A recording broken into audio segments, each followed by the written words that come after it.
Hey folks, my name's Hunter from Harmony with Hunter, my live looping project, and today I'm going to walk you through how I came up with and how I performed my live looping arrangement of Your Idol from Kpop Demon Hunters. Awesome movie. So real quick, I'm just going to sort of run you through my setup. I'll put up a little diagram because I don't want to go through all the details because that's basically a whole other separate video. So real quick, my setup, I use a Boomerang looper with Sidecar. I'm using it in the serial mode so I can have a verse, a chorus, and a pre-chorus. And then I'm using electric violin and keys for the instruments, running that through a pedal board with different effects, distortion, octave, chorus, all that stuff. And I have a dedicated lead vocal that's separate from the looper. Then I have another vocal mic that captures beatboxing, hi-hats, and in this case some cymbal. And I have a little percussion pad for kick and snare and hi-hat. Alright, so what I'm about to do here is set up that first main track on track 3. And I'm going to hold down the third button so that when I end the loop, it can automatically start recording right away and I can immediately add in another layer.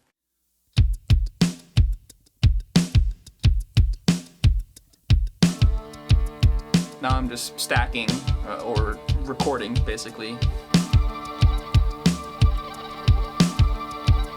Alright, so there I turned off the recording, so now I'm basically free playing.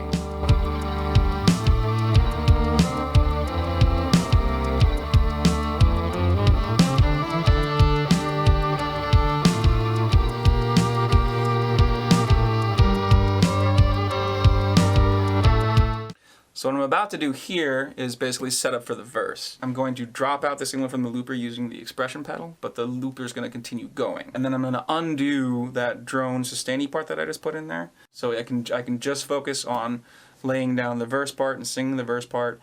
And then once I'm done with that, I can bring the drone part back in to help sort of build the verse. I'll be your idol, keeping you in check, keeping you obsessed. Play me on a beat, good up she in your head. Anytime it hurts. Now I'm going to bring that drone part back in. No, I'm the only one right now. I will love you. I've also copied over the second track to the verse track.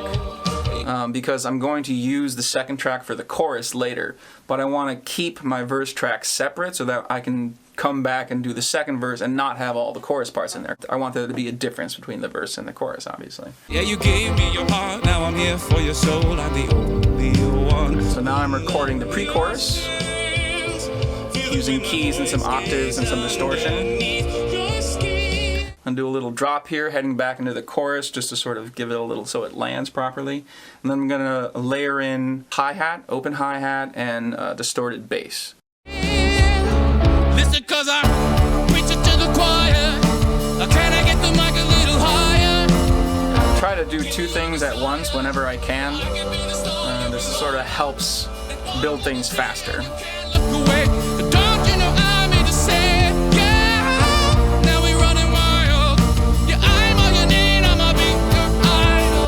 So now I'm laying this on the master track, on the third track again. But again, I'm going to take it out so that when I come back around the second half of the verse, it can build. Part disappeared, so I can do the verse, the rap verse in the clear, and I can add it back in now just to help propel the song. There it is.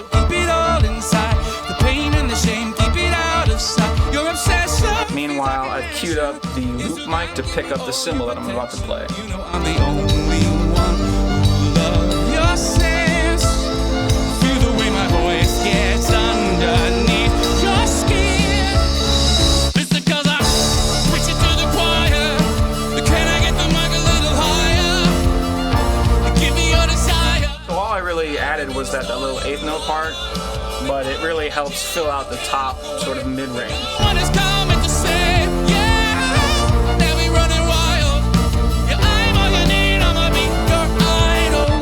It's my electric violin with octave effects and the master track, track 3. Now I will set you free when you're all a part of me.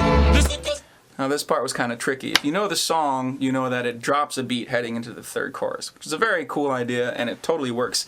But it really screwed with my looping process. I had to time it so that when I'm starting the chorus loop, it's going on in the background, but in silence as I've hit the expression pedal. So I have to count in my head, and assuming my rhythm's right, when I bring it back in, I have to land on the back half of the chorus. Well, I'm playing this in the clear right now. There's no click or anything, so I'm just relying on my internal rhythm to come back in on the B flat chord. No pressure. So preach it to the choir. Can I get the mic a little higher? B flat. Give me your desire. Watch me set the world on fire. The nice thing is here, all I have to do is sing. It's very rare. And just 3 hits and we're out.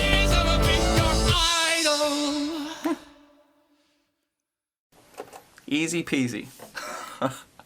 Yeah, this takes a lot of work, I'll be honest. Like, it took a lot of time to figure out the arrangement. I think a lot of times with loopers, our tendency is to overloop and to add too many parts.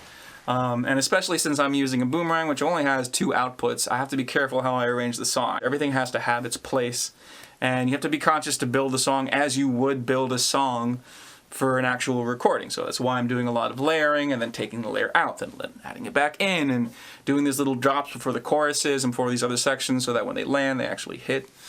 Yeah, internal rhythm, very important. Yeah, if you have any questions for me, questions about how I came up with it, questions about gear, the looping, suggestions or other songs that you want to hear me cover, let me know in the comments below. Thanks for watching, and I hope you found this useful, entertaining, or educational, or any combination of those 3. Cheers. Thanks for watching.